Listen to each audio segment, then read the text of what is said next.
오늘 우리에게 주시는 하나님의 말씀은 빌립보서 4장 4절에서 7절까지 말씀입니다. 신약성경 322페이지 빌립보서 4장 4절에서 7절까지 말씀 저와 더불어 교독하겠습니다. 주 안에서 항상 기뻐하라. 내가 다시 말하노니 기뻐하라. 너희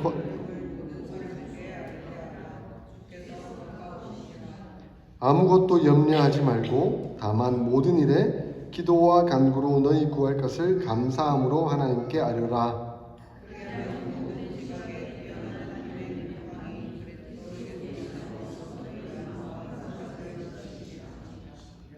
아멘. 우리의 신앙의 근본은 예수 그리스도이시죠. 그래서 우리가 지난주에 우리는 온전히 예수 그리스도만 바라보고 그 은혜 가운데 거해야 한다 하는 것을 말씀드렸습니다. 어떤 주변의 상황이나 환경에 매몰되는 순간 우리는 예수님을 놓쳐버리고 그리고 예수님이 주시는 어떤 축복이나 그런 것에만 집중하다가 마치 그것이 없으면 신앙을 놓쳐버리는 안타까운 결과를 맞이하게 될 것입니다. 우리는 그것을 늘 명심하며 우리의 신앙의 근본 예수 그리스도이심을 항상 마음에 새기며 삶을 살아가야 합니다. 이것은 실제 우리의 삶에 영향을 미칩니다. 왜냐하면 예수 그리스도의 그 근본적인 은혜 가운데 거하는 사람은 어떤 주변의 사람이나 상황이나 환경에 지배받지 않고 예수 그리스도 안에서 만족하고 그 안에서 기쁨을 누리며 은혜 가운데 살아갈 수 있기 때문에 그렇습니다. 그래서 사도 바울은 빌립보 교회의 성도들에게 지금 그것을 말씀하고 있습니다. 이 빌립보서를 쭉 읽어보시면 아시겠지만 빌립보서의 핵심 주제는 기쁨입니다. 기쁨. 너희가 기뻐하며 살고 있느냐. 기뻐하라. 즐거워하라. 감사하라. 그것이 핵심 주제입니다. 근데 왜 이렇게 강조하고 있을까요? 기뻐하고 있을까요? 기뻐하지 못하고 있기 때문은 아닌가? 그것이 점검되어야 하는 것이죠. 이 말씀은 동일하게 우리에게 적용됩니다. 사도 바울은 하나님의 말씀을 통해서 우리에게 기뻐하라라고 요청하고 있습니다. 묻겠습니다. 기쁘세요? 기쁘세요? 왜 기쁘세요? 뭐 때문에 기쁘세요? 그렇죠. 오직 한 가지. 그런데 이 빌립보서를 보면 아시겠지만 이 기쁨을 누리지 못하도록 방해하는 세력들이 있습니다. 기쁨을 빼앗아가는 요인들이 있다는 것이죠. 먼저는 사람들이라고 말할 수 있을 것입니다. 우리 본문을 읽었지만 너희 관용을 모든 사람에게 알게 하라라고 5절에 말씀하고 있습니다. 그러니까 사람 그리고 모든 사람과의 관계 속에서 이 기쁨이 유지되어야 되는데 자칫 잘못하면 이 기쁨이 상실될 수 있다는 것입니다. 여러분 사람들을 보면서 항상 기쁘고 즐거우세요? 사람 보면 좀 아니죠. 때로는 내 뜻대로 되지 않는 사람, 내 마음에 들지 않는 사람, 저 인간 저 한 대 확 집어갔으면 좋겠다 뭐 이런 마음이 골컥 들 때가 있잖아요. 그죠? 그러면 이 기쁨이 상실되고 평안이 상실되는 그런 느낌, 감정을 가질 때가 있습니다. 사람뿐만 아니라 어떤 환경이나 주변의 상황들도 우리의 기쁨을 빼앗아갑니다. 그래서 6절에 사도 바울은 아무것도 그리고 모든 일에 라는 이런 표현을 쓰고 있습니다. 그러니까 어떤 것이든 모든 상황이 우리에게 기쁨을 뺏어갈 만한 그런 상황을 만들 애를 쓰고 있는 것이죠. 요즘 제 마음에 이 평안을 빼앗아가는 것이 있어요. 환율이 너무 올라갔어요. 이게 참 어릴 때마다 한국 통장에서 이렇게 돈을 좀 가져와야 되는데 그때마다 마음의 평안이 확 이렇게 휘청휘청하는 상황이 생깁니다. 전에는 첨부를 바꾸려면 한 115만 원이면 됐는데 지금 140만 원을 넘게 줘야 첨부를 받을 수 있는 상황이 됐으니까 아이고 그 차액 아까운데 이런 생각이 들면 마음이 막 확 무너지는 그런 경험을 하게 됩니다. 상황과 환경이 우리를 참 내 뜻대로 내 마음대로 안 되는 이것을 보면서 나도 참 하나님 앞에서 우리 주님 때문에 늘 기뻐해야 되는데 참 흔들리는구나, 참 쉽지 않구나, 이런 것을 경험하게 됩니다. 그래서 사도 바울은 너희가 해야 할 일이 있다.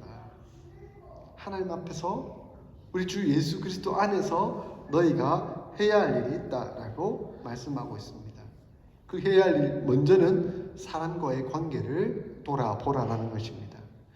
여러분 다른 사람과의 관계를 한번 돌아보십시오. 그래서 5절에 사도 바울이 말하는 말씀을 한번 새겨봅시다. 5절 같이 한번 읽어볼까요? 시작. 너희 관용을 모든 사람에게 알게 하라. 주께서 가까우시니라. 우리가 해야 될 일은 뭐냐면 우리의 관용을 주변의 모든 사람이 다 알게 해야 한다는 것입니다. 왜냐하면 우리 주님께서 우리 곁에 계시기 때문에 그렇다는 겁니다. 여러분, 우리는 어떤 사람입니까? 주님으로부터 관용을 입은 사람입니다. 사랑을 입은 사람들이죠. 우리 주님이 가까이 계시면 그 관용 생각하지 않겠습니까? 그러면서 우리는 1000달란트, 10,000달란트 하나님으로부터 다 은혜를 입었는데 10달란트 빚진 사람 그거 못 때려잡아가지고 막 그런 마음으로 살아가고 있지는 않는지를 돌아보라는 겁니다. 관용이라는 단어는 다른 사람의 잘못이나 실수를 너그러이 받아들이거나 용서하는 것을 의미합니다. 그러니까 내 뜻대로 되지 않고 내게 혹시 실수를 하거나 잘못한 사람이 있다 하더라도 그 사람을 너그러이 이해해주고 용납해주고 용서해주고 사랑으로 감싸라라는 것입니다. 여러분 이게 잘 안 돼요. 이게 잘 안 돼요. 그래서 나는 완벽하지 않으면서 늘 내 곁에 있는 사람은 완벽하기를 바랍니다. 그게 인간의 습성이에요. 그래서 제가 THM 수업, 신학 석사 수업을 하는데 목회를 하시면서 이렇게 강의를 하셨던 교수님이 그런 말씀 하시더라고요. 여러분 성도들을 보면서 몇 점을 기준으로 삼냐고, 몇 점을 기준으로 삼으세요? 이렇게 묻더라고요. 근데 목회자들마다 그래서 성도들마다 높은 기준을 정해가지고 막 그것도 이루어 가야 되지 않겠느냐 이렇게. 사람을 자꾸 그런 높은 기준으로 삼지 마세요. 그냥 인간적인 기준으로, 하나님 기준 말고 인간적인 기준으로 한 60점만 되면 와 잘하고 있다라고 만족하라 얘기하시더라고요. 니를 생각해보라고. 니 얼마나 잘하고 있냐고. 그렇게 살지 못하는 게 우리 인생인데 왜 그렇게 하나님은 정말 벌레만도 못한 우리를 용서하시고 하나님 자녀로 삼아주시고 거룩으로 은혜로 인도해 주셨는데 왜 다른 사람을 그렇게 용납하지 못해서 잡아먹지 못해서 그렇게 안달이냐고.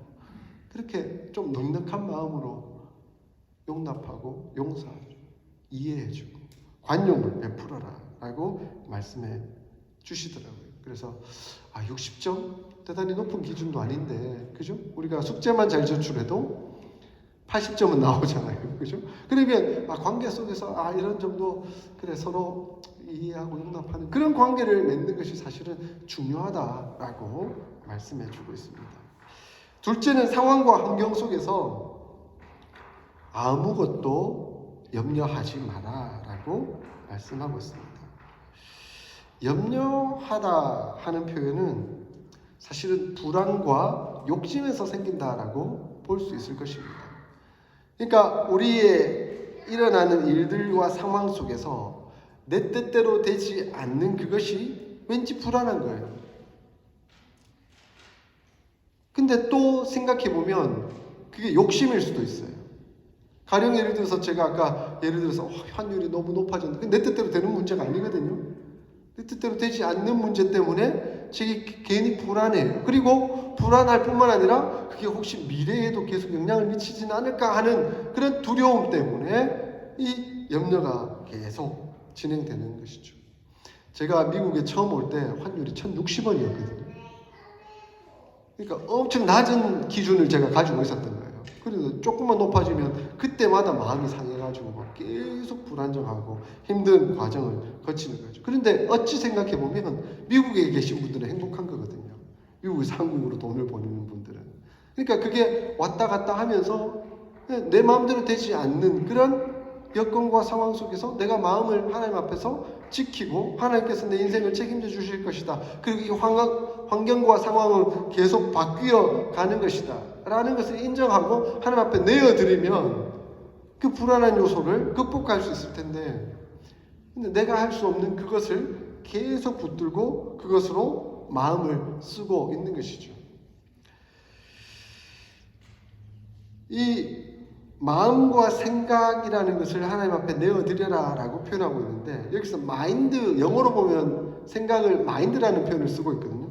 마인드는 우리가 단어로 다시 정리해보면 정신이라는 표현으로도 써볼 수 있을 것 같습니다.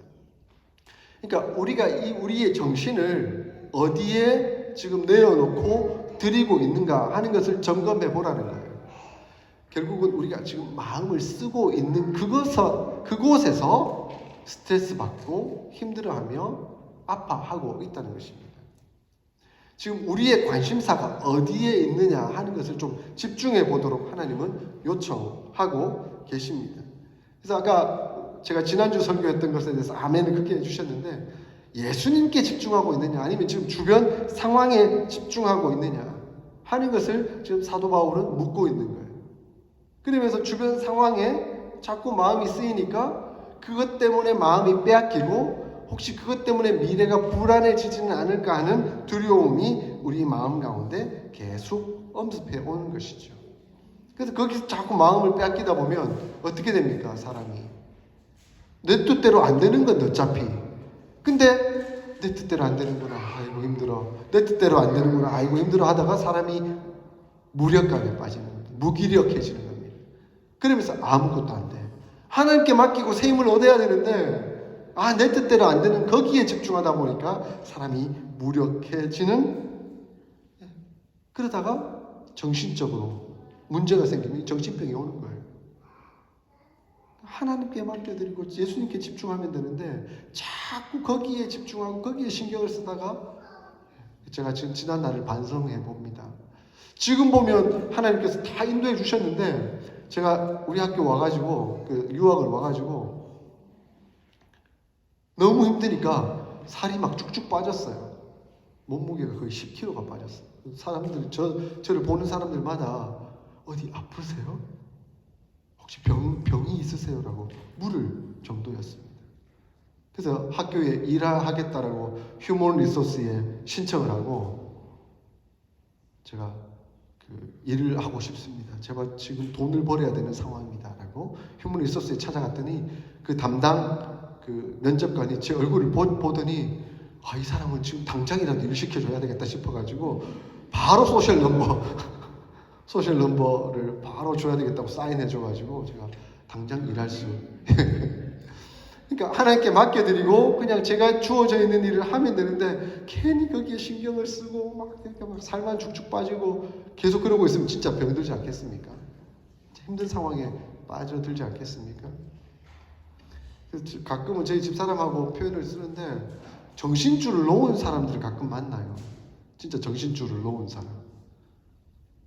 그러니까 이게 한국적인 표현으로 약간 죄송하지만 반 미쳤다라고 표현을 할까요?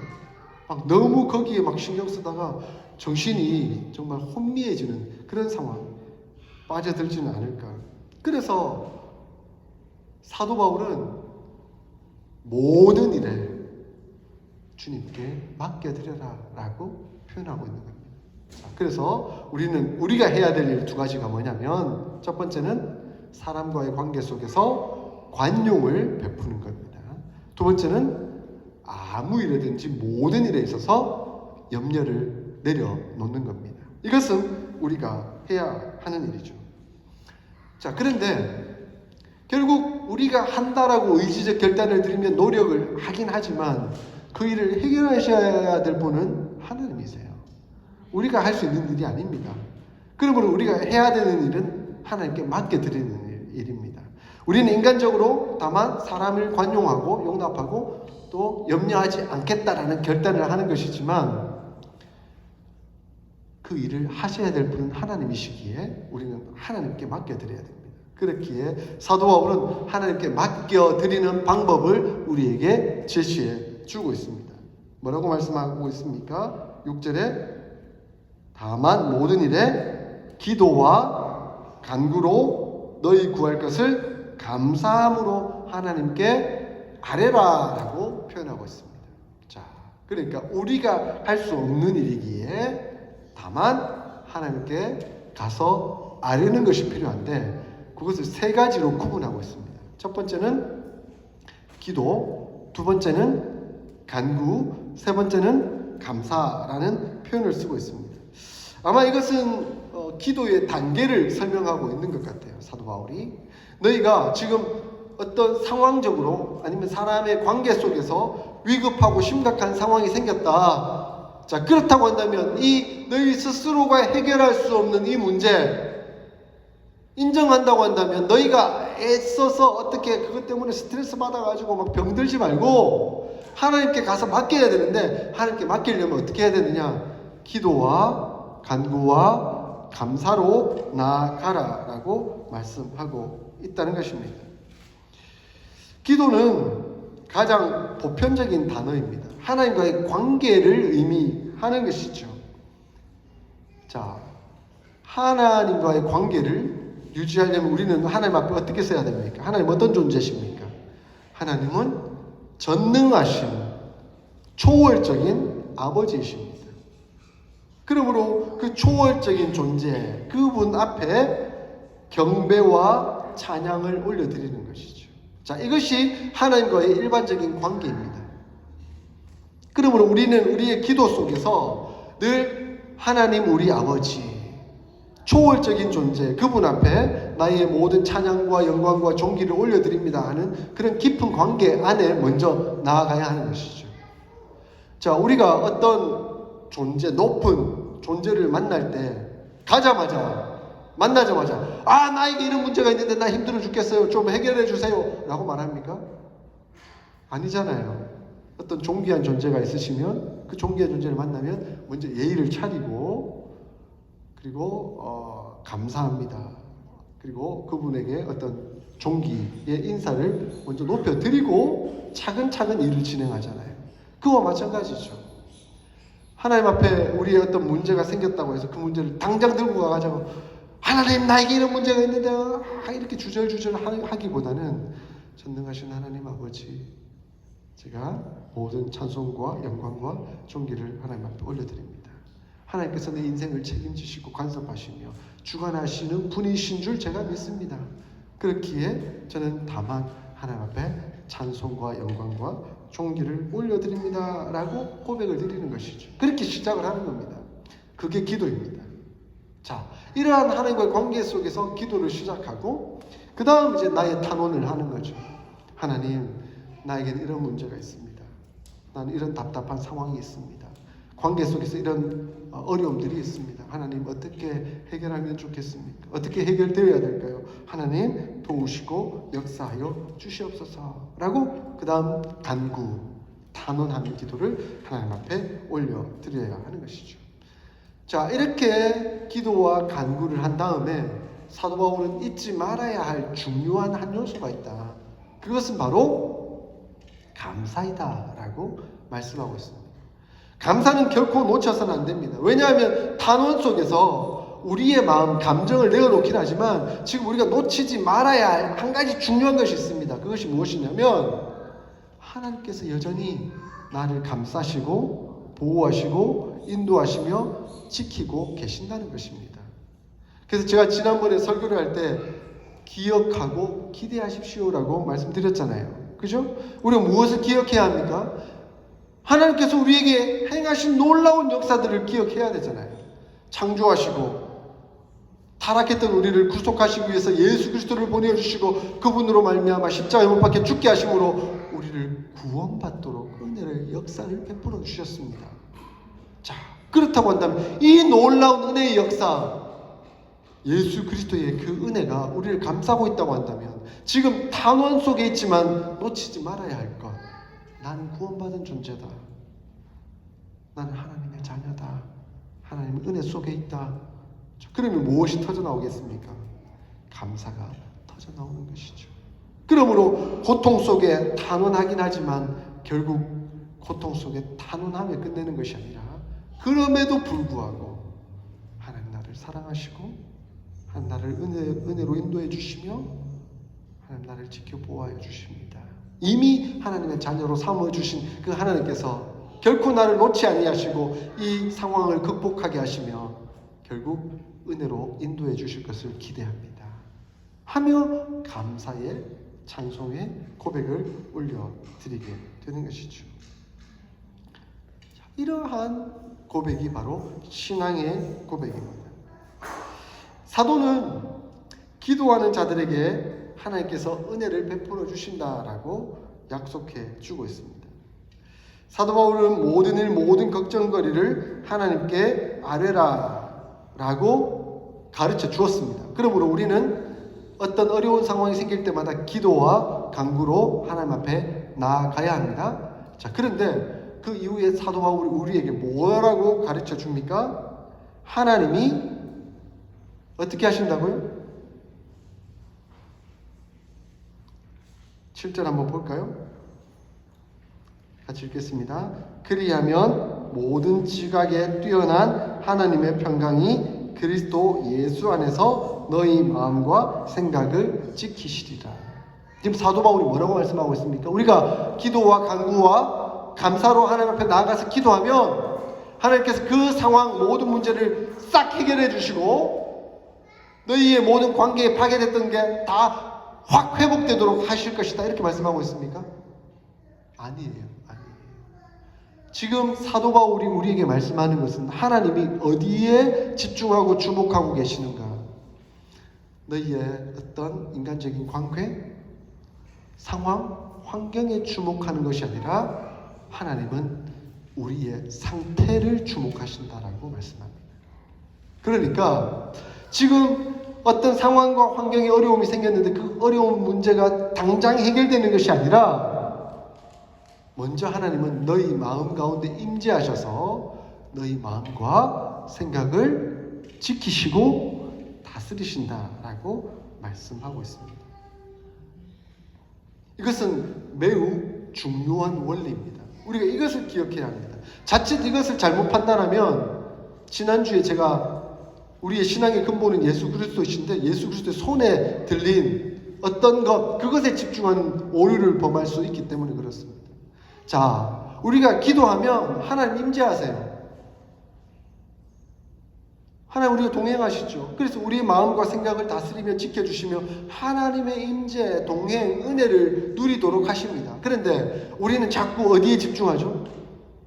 지금 하나님께서 내 안에 임재하셨구나.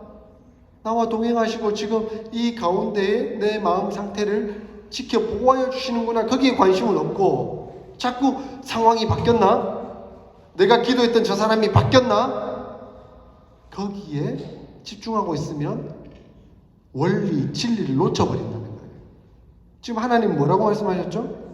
너희 생각과 마음을 지키신다. 너희 상태를 지켜주시고 보호하시고 인도해 주신다라고 말씀하고 있습니다. 사도 바울은 결코 기도하면 기분이 나아진다. 기도하는 동안 문제에서 잠시 놓여 한숨을 돌릴 수 있다. 아니면 기도하고 나면 하나님께서 저절로 그것을 다 해결하시거나 아니면 네가 그냥 그것을 다 잊혀지도록 그렇게 만드신다. 그렇게 말씀하지 않으십니다. 사도 바울은 지금 기도하고 너희가 구할 것을 하나님께 아뢰면 하나님께서 너희를 보호하시고 친히 행하신다라고 말씀하고 있습니다. 그래서 여러분 수많은 설교 많이 들어보셨잖아요. 기도하면 뭐가 바뀐다고요? 누가 바뀐다고요? 상황이 바뀌는 게 아니라 다른 사람이 바뀌는 게 아니라 내가 바뀐다. 내가 바뀐다고.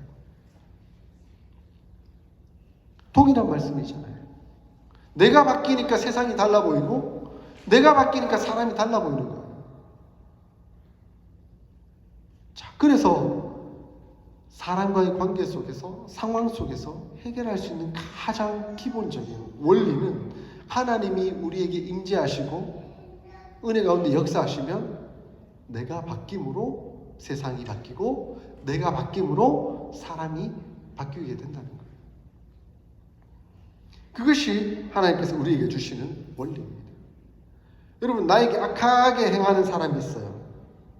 나에게 못되게 행하는 사람이 있어요. 그럼 어떻게 해야 될까요?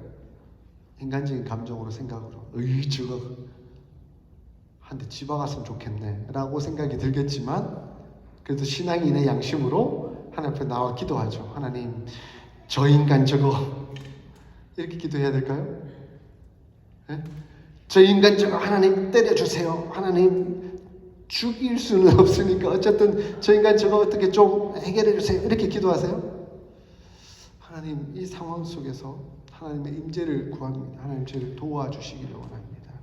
하나님, 이 문제를 하나님 앞에 내어놓습니다. 하나님 어떻게 해야 될까요?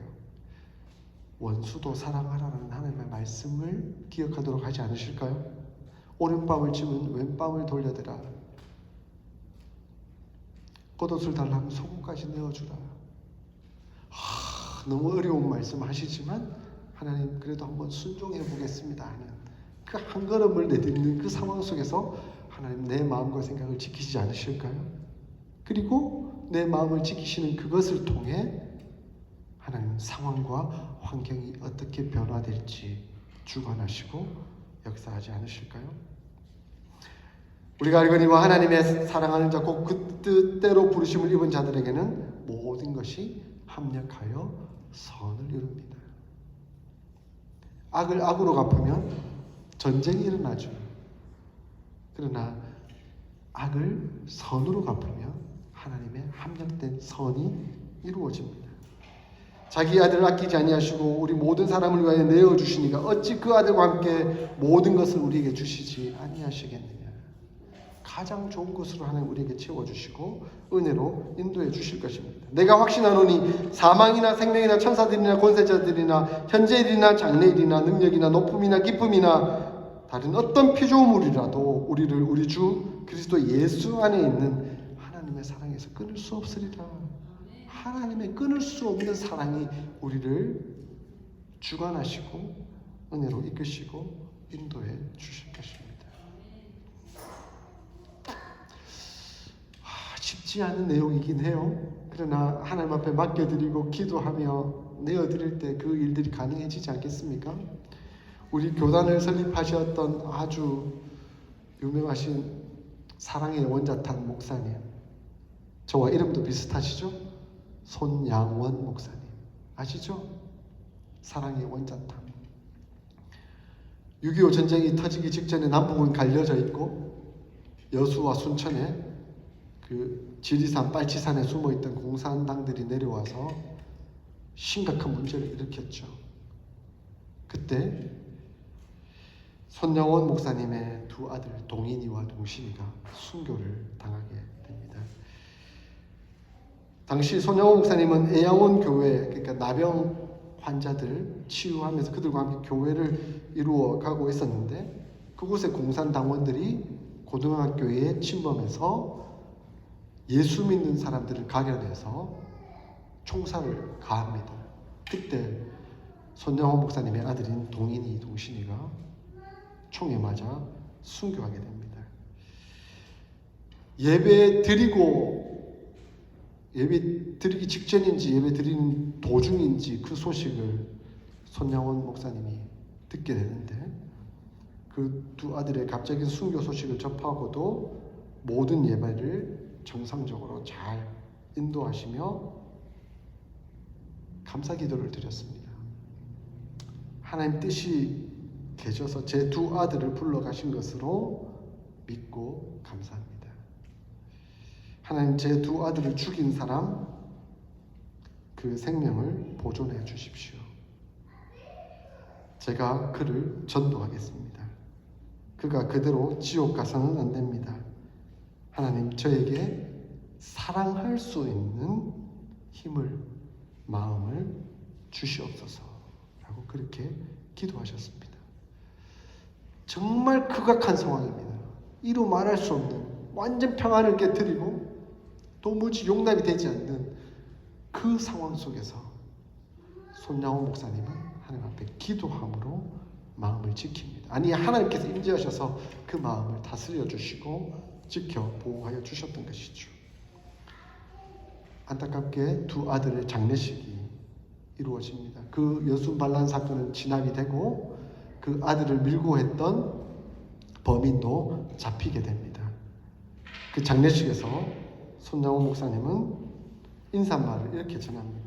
제가 이 시간에 무슨 답사를 하고 무슨 인사를 하겠습니까마는 그래도 하나님 앞에 감사하는 마음이 있어서 몇 가지 감사 제목을 드립니다 하고는 10가지 감사를 하나님 앞에 올려드립니다.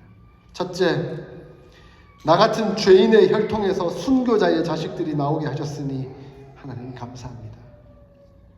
둘째, 허다한 많은 성도들 중에 어찌 이런 보배들을 주께서 하필 내게 맡기셨는지 그 점 또한 하나님 앞에 감사합니다. 두 아들이 너무 귀한 보배 내가 맡겨주셔서 그 감사하다는 것이죠. 셋째, 삼남 삼녀 중에서도 가장 아름다운 두 아들 장자와 차자를 바치게 된 나의 축복을 하나님께 감사드립니다. 넷째, 한 아들의 순교도 귀하다 하거늘 하물며 두 아들의 순교이리요 하나님 감사합니다. 다섯째, 예수 믿다가 누워 죽는 것도 큰 복이라 하거늘 하물며 전도하다가 총살 순교 당하였으니 하나님 감사합니다. 여섯째, 미국 유학 가려고 준비하던 내 아들 미국보다 더 좋은 천국에 갔으니 내 마음이 안심되어서 하나님 감사합니다. 일곱째, 나의 사랑하는 두 아들을 총살한 원수를 회개시켜 내 아들 삼고자 하는 사랑의 마음 주신 하나님 감사합니다. 여덟째, 내 두 아들의 순교로 말미암아 무수한 천국의 아들들이 생길 것이 믿어지니 우리 하나님 감사합니다. 아홉째, 이 같은 역경 중에서도 이상 8가지의 진리와 하나님의 사랑을 찾는 기쁜 마음, 여유 있는 믿음 주신 우리 주 예수 그리스도께 감사합니다. 10번째, 이렇듯 과분한 축복 누리게 된 것을 감사드립니다. 이렇게 감사의 10가지 고백을 손양호 목사님께서 드렸습니다. 장례 예배는 그야말로 눈물바다였겠죠. 근데 손양원 목사님은 이렇게 찬양합니다. 영광일세 영광일세 내가 누릴 영광일세. 뭐 영광이라는 겁니다. 은혜라는 겁니다. 그렇게 함께 힘차게 찬양을 불렀습니다.